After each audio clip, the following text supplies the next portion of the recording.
बहुत समय पहले की बात है। एक धनी किसान था, लेकिन वह अपने जीवन की समस्याओं से बहुत परेशान था। बड़ी आशा लेकर वह एक दिन गौतम बुद्ध के पास पहुंचा। उसने गौतम बुद्ध को प्रणाम किया और उनसे आशीर्वाद मांगा। गौतम बुद्ध ने भी हाथ उठाकर उसे आशीर्वाद दिया। फिर वह किसान कहने लगा, हे पूजनीय ऋषि, मैं एक बड़ी समस्या में हूँ और केवल आप ही मेरी मदद कर सकते हैं। बुद्ध चुपचाप उसकी बातें सुनने लगे और वह किसान अपनी समस्या सुनाने लगा। उसने कहा, मेरा एक बेकार बेटा है जो उसे परेशान करता रहता है, उसकी बात नहीं मानता है, उसे पर्याप्त सम्मान नहीं देता है। उसका पारा उसकी पत्नी के ऊपर भी चढ़ा हुआ है, क्योंकि वह हमेशा अपने बेटे के समर्थन में खड़ी रहती है।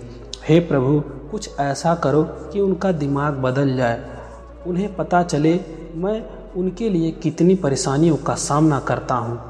बुद्ध ने कहा, लेकिन मैं आपके इस समस्या का कोई समाधान नहीं कर सकता।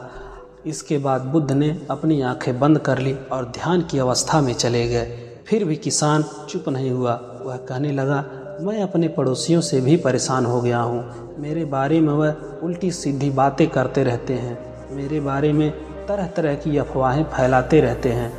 बुद्ध ने कोई जवाब नहीं दिया, लेकिन किसान को अपनी समस्याओं का हल चाहिए था। उसने एक और समस्या को सुनाना शुरू किया। उसने कहा, मैं आने वाले फसल को लेकर भी चिंतित हूँ। इस बार मौसम फसल के अनुकूल नहीं है। इसके अतिरिक्त हर साल पशु पक्षी भी फसल को नुकसान पहुँचाते हैं। मुझे लगता है इस साल फसल में मुझे मुनाफा नहीं बल्कि नुकसान ही होगा। बुद्ध ने बड़े शांत भाव से जवाब दिया, मैं इसमें आपकी कोई सहायता नहीं कर सकता हूँ। मगर किसान को अभी भी बुद्ध की शक्तियों पर विश्वास नहीं था, इसलिए उसने फिर एक समस्या बताई, यह सोचकर कि शायद इस समस्या का हल उसे मिल जाए। किसान ने कहा, मैंने बहुत से लोगों को उधार दे रखा है, लेकिन देनदारों से मुझे पैसे वसूलने में बहुत कठिनाई हो रही है। इसके साथ ही मेरे ऊपर भी कई लोगों के उधार हैं, लेकिन मुझे समझ नहीं आ रहा है मैं इस समस्या से बाहर कैसे निकलूं। हे प्रभु, क्या आप मुझे इस समस्या से बाहर निकालने में मेरी मदद कर सकते हैं? बुद्ध ने थोड़ा विचार करते हुए कहा, नहीं, मैं इसमें भी आपकी कोई मदद नहीं कर सकता हूँ। यह सुनकर किसान को बहुत क्रोध आया। वह ऊंचे आवाज़ में बोला, फिर आप किस बात के लिए अच्छे हो?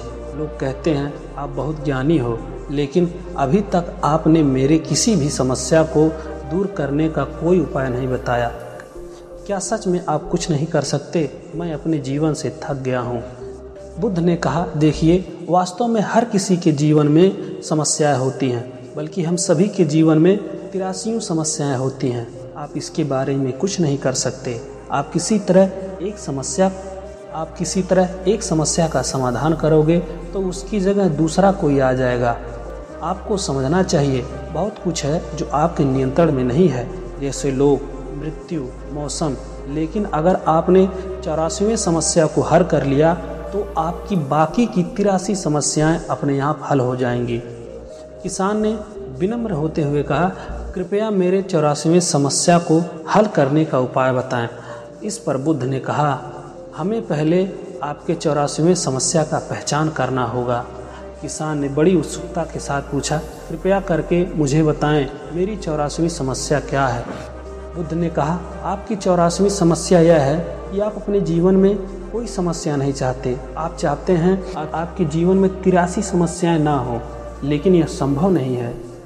समस्या हमेशा आपके जीवन का हिस्सा बनी रहेगी। अगर आप 83 समस्याओं के साथ जीवन में जीना स्वीकार कर लेते हैं, तब कोई समस्या नहीं होगी। यही खुशहाल जीवन जीने का एकमात्र तरीका है।